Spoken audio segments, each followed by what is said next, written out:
Hey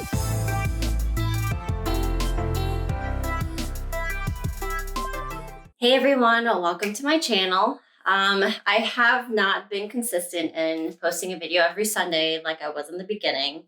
If you've caught my last couple of videos, I'm pretty much just not doing well. I'm not doing well handling being at home all the time and kind of isolated because of COVID. Not okay for quite a few reasons, and I'll touch on those super quick, but that lends very well into the topic of today's video, which is self-care, mental health, all those things. So if that is of interest to you, if you find that you are having a particularly harder time right now, it's not unusual. It's not wrong in any way, but definitely keep watching. See what I do and could help you. And please let me know and let everyone else know if you are doing things to help, or if you need help as well. So COVID has removed pretty much all of my physical interaction with people. It's gotten to the point where I'm only seeing my cousin and only seeing my parents. I do once a week see my friends, but that was about normal. Those three aspects were normal pre-COVID. So what COVID is taking out completely is the 8 to 6 hours of my day where I was in an office, maybe talking to somebody, but I had the option of talking to somebody, and there were people around, there was noises, there was things going on. I was walking around, talking to friends, going to lunch, doing things. Whereas now, since I've been working from home for 6 months now, this is my day. Me, myself, and I in my quiet apartment like this. I will play music as I work. I will play music as I do things. I'll have the TV on, but sometimes I need the silence to focus on whatever I'm doing at work. Well, okay, say the work day is done. It's still this. And I like my alone time, but I like being able to choose my alone time.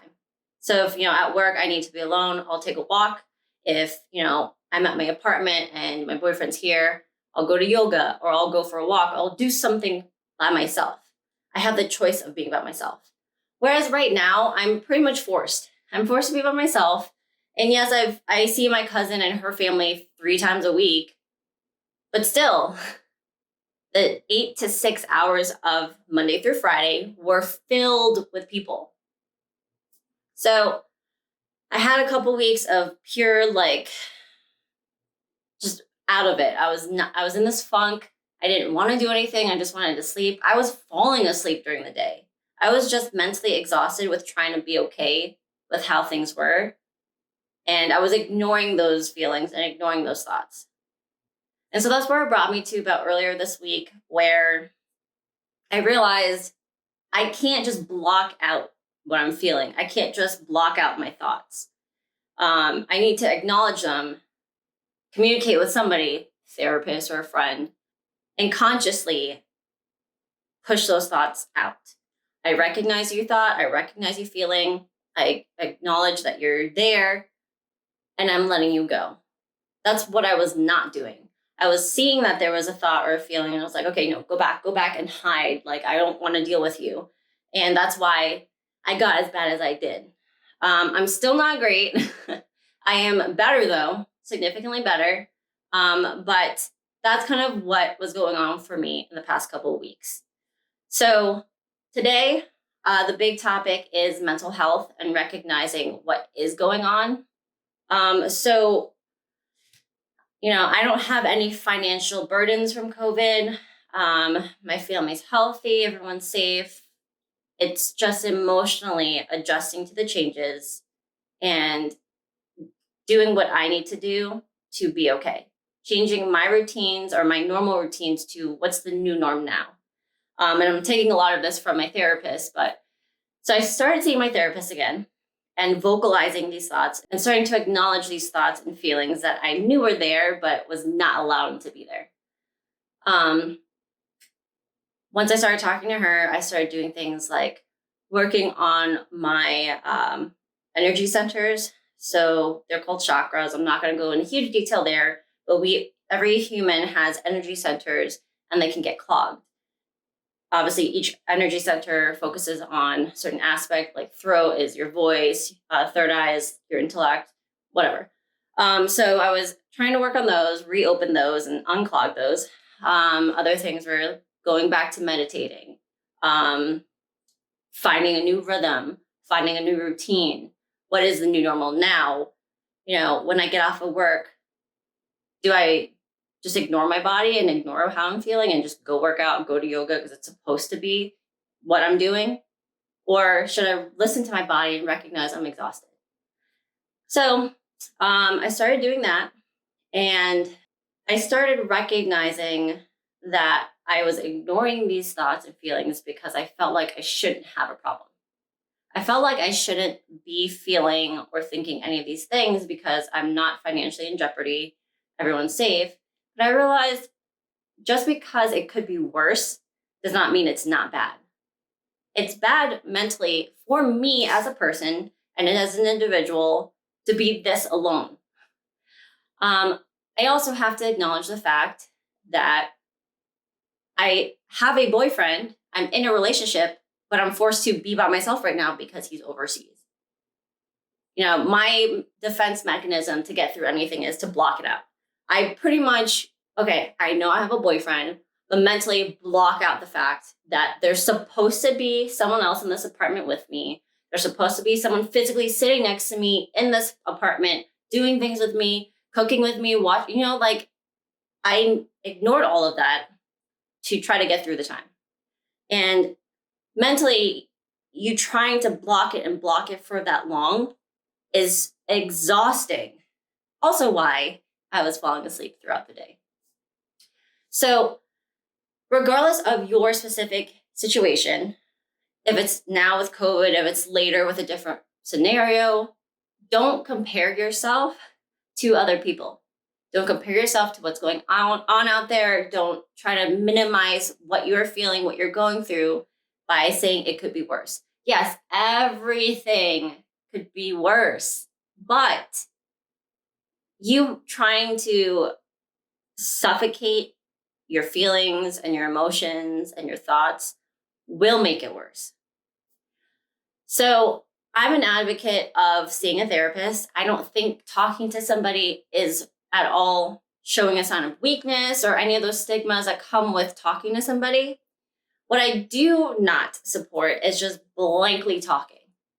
Like, I would not support me if I were going to friend A.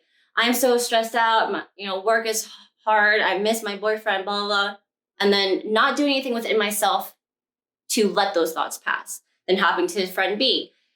I'm stressed out at work. I miss my boyfriend, blah, blah, blah. No, that is just complaining. You're just complaining at that point. And there's a big difference. Complaining is just saying these words and not feeling the words, not acknowledging what you're saying, and just holding it in, saying it over and over and over again. So if you are in this hard spot for whatever reason, whatever outside things are hitting you, if it's internally you're doing something to yourself, reach out to me. We can definitely talk, but be ready to feel what you're thinking and feel the words you're saying. Be ready to acknowledge what's going on fully in order to, yes, I can fix it by doing this, this, and this, or no, I can't, but I'm going to let you go. And if the thought comes back, then maybe when it comes back, I can address at that point. Stop holding things in. So the next thing and last thing I want to talk about is just your outlook on what's going on around you. I know that sounds easier said than done. About 4 years ago, pretty much when I started my sobriety, I kind of reevaluated myself as a human, what I do, my thought process, and I realized I was very short-tempered, impatient, negative. I was a very negative person. And most of that probably came because I was fighting a hangover, regretting the mistakes I made when I was drunk and the choices I made when I was drunk. But when I decided to become sober, I first and foremost told myself, I have no control over anybody. I have no control over the person driving next to me, swerving into my lane, the person next to me drinking and spilling on me. I have no control over anybody else other than myself.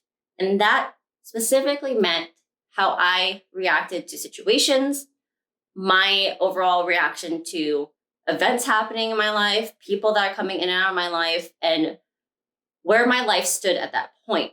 When I became sober, I had the clearest mind ever to actually see where I stood in life. I, yes, graduated college, but career-wise was not anywhere close to being in a happy job. I mean, my job was never bad, but it's not what I wanted to do on a daily basis. I was not in a relationship-wise, I was not married, or thoughts of having kids was not on the table. And that's when I thought I should have already been at that point. So as I'm going through my sobriety and handling the things that are thrown my way, I very frequently stop and usually acknowledge my initial reaction and think, okay, is this specific event something I can change? Can I change the outcome? Can I change what's going on? Yes or no, depends on my reaction there. It's progressed through the years to be pretty much an instinctive, like, I have nothing I can do here to make this situation go away. It is what it is. Do I get worked up and stressed out? Do I scream and throw things? And I used to like punch pillows because I would get that angry. Or do I just start breathing, doing my yogic breath of deep breath in, filling the belly, lungs, chest, slowly breathing out from the chest, chest, lungs, stomach. And then that would calm me and let me think clearly.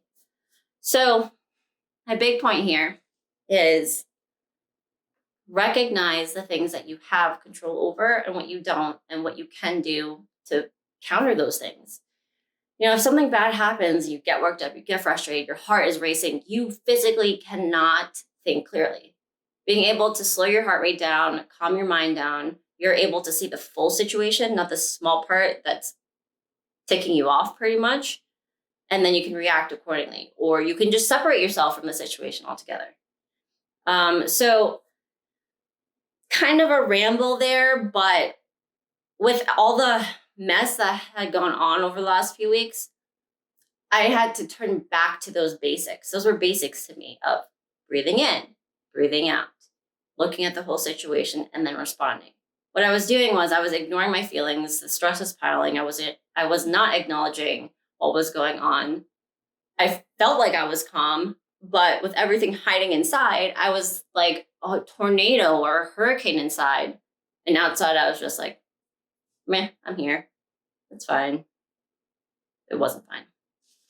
Anyways, this is part of my sober journey. And I'm sure it's a part, if not a little part of everybody's, is just reacting and reconsidering how to react to things that are coming our way. Do we let this really, really bad situation throw us off our sobriety course and start drinking again? Do we look back into ourselves, the core things that we have developed over the years, months, days, whatever it might be, and stay on our sober path? So I really, really hope you guys are okay out there. If not, please email me, stillsober.ct@gmail.com. Comment below, share with people if you're comfortable, because I'm sure you're not the only one. Like, I guarantee I'm not the only one that's just emotionally, mentally, spiritually shot. So what do we do to fix it?